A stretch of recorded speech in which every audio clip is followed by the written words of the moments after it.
नमस्कार दोस्तों, स्वागत आप सबका हिंदी बैंकिंग में। आज के वीडियो में हम जानेंगे प्रधानमंत्री सुरक्षा बीमा योजना के बारे में। प्रधानमंत्री सुरक्षा बीमा योजना क्या है, इसके बेनिफिट्स क्या क्या हैं, इसमें एनरोलमेंट कैसे करवाया जाता है, डॉक्यूमेंट्स कौन कौन से चाहिए होते हैं और इसके अलावा इसका जो क्लेम है वो कैसे लिया जाता है। इसके अलावा आपको हमारे चैनल पे ऑलमोस्ट सभी बैंक्स के लोन स्कीम से अलग से प्लेलिस्ट मिल जाएगी जो कि हम रेगुलरली अपडेट करते रहते हैं। और दोस्तों, अगर आपको होम लोन के रिलेटेड कोई भी इन्फॉर्मेशन चाहिए तो आप हमारे दूसरे चैनल इंडियन हाउसिंग पे विजिट करें, जिस पे आपको होम लोन के रिलेटेड हर तरह के लोन स्कीम पे वीडियोस मिल जाएंगी। और दोस्तों, अगर आप चैनल पे नए हैं तो चैनल को सब्सक्राइब कर दें, बेल आइकन को दबा दें ताकि आपको हमारे वीडियोस के नोटिफिकेशंस मिलते रहें। तो चलिए शुरू करते हैं।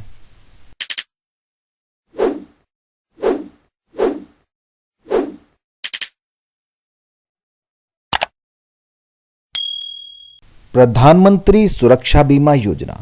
दोस्तों, इस स्कीम का पर्पस क्या है? इस स्कीम स्पेशली आपको एक्सीडेंटल इंश्योरेंस प्रोवाइड करने के लिए बनाई गई है। तो इस स्कीम में कोई भी एनरोल कर सकता है बहुत इजीली। तो इसमें आपको दो तरह का एक्सीडेंटल इंश्योरेंस दिया जाता है।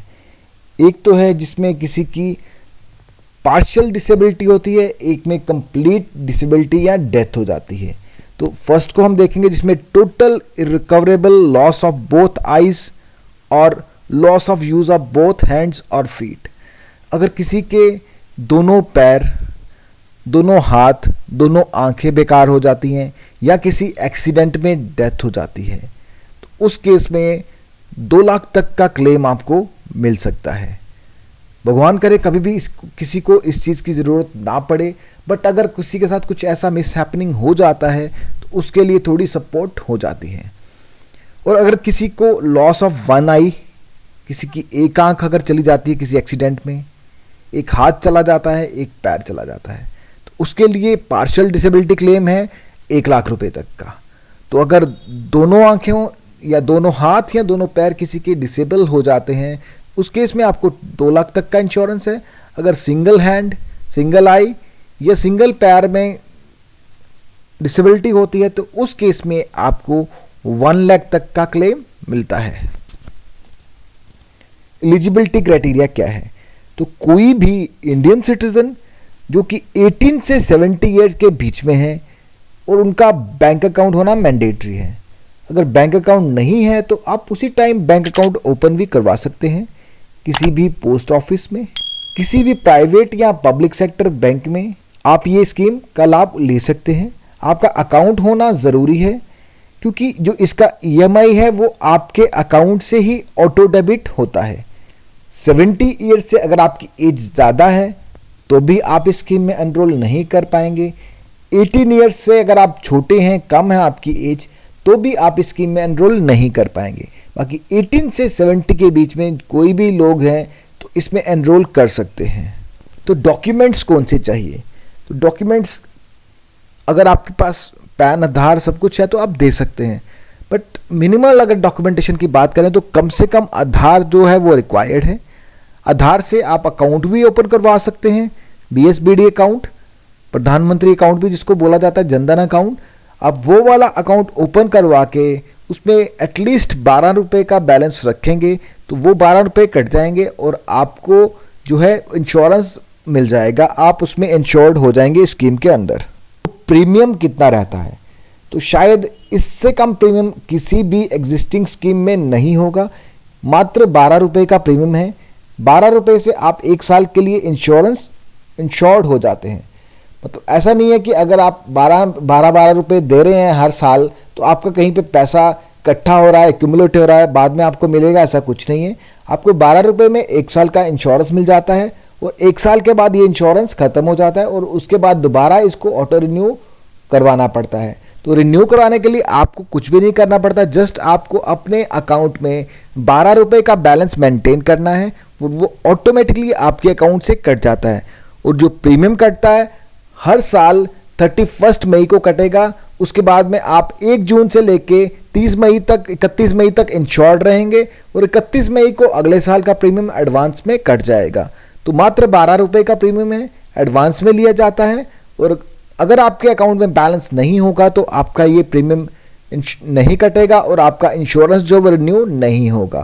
तो आप ये इंश्योर कर लें कि 12 रुपये तो एटलीस्ट आप खाते में रख दीजिए।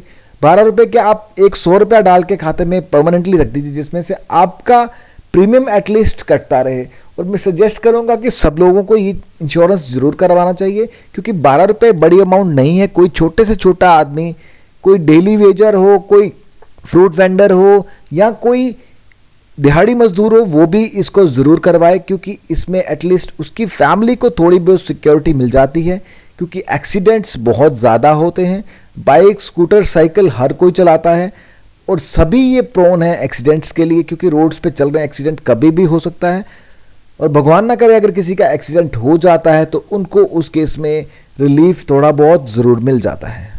रिस्क कवर मैं आपको ऑलरेडी बता चुका हूं कि 2 लाख रुपए का रिस्क कवर है डेथ या परमानेंट डिसेबिलिटी के केस में, और 1 लाख रुपए का रिस्क कवर है अगर किसी को पार्शियल डिसेबिलिटी हो जाती है, किसी का 1 हैंड चला जाता है, किसी का 1 फुट और 1 आई चली जाती है, तो उनको पार्शियल कवर मिलेगा 1 लाख रुपए का। तो क्लेम कैसे किया जाता है?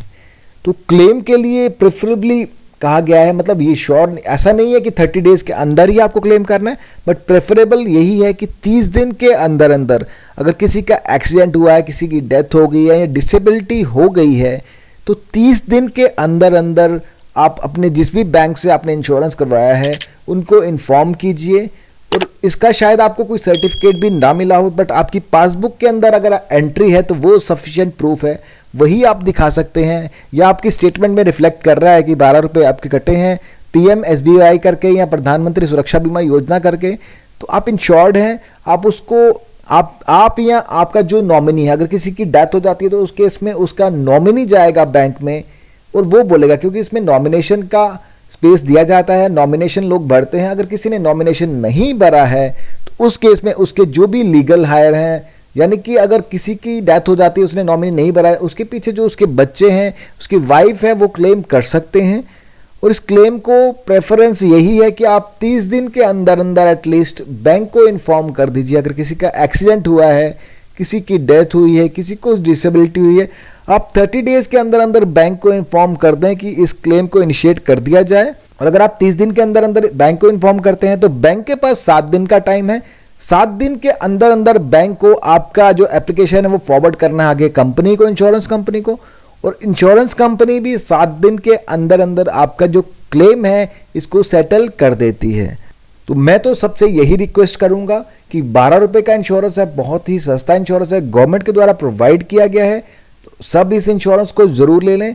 और भगवान से यही दुआ करें कि सबका ये इंश्योरेंस वेस्ट हो जाए, क्योंकि insurance should be wasteful. Insurance हमेशा वेस्ट होना चाहिए।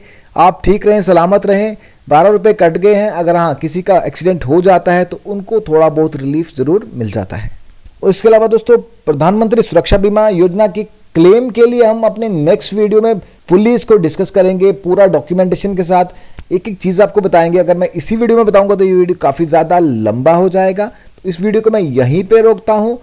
तो दोस्तों, कैसा लगा आपको आज का ये वीडियो कमेंट बॉक्स में कमेंट करके ज़रूर बताएं। अगर आपको ये वीडियो पसंद आए तो वीडियो को लाइक करें, चैनल को सब्सक्राइब करें। Thank you for watching.